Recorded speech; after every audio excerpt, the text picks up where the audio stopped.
one question that I have that make us a lot is this kind of invoices where you have multi-page and then you have tables with a lot of data. So let's check this one and see how it went. Okay, let's close this.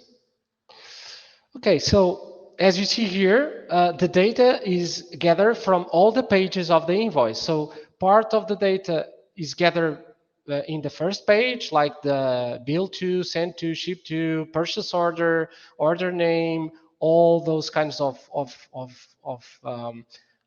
information. And then you have the breakdown into line by line. And in this case, you have, as you see here, a lot of lines.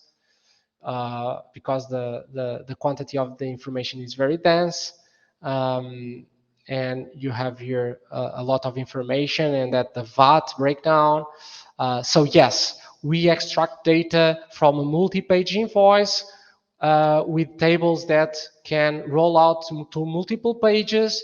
That is something that we do, and the information that we get is always verified, trusted data that you can streamline directly to your ERP. Okay,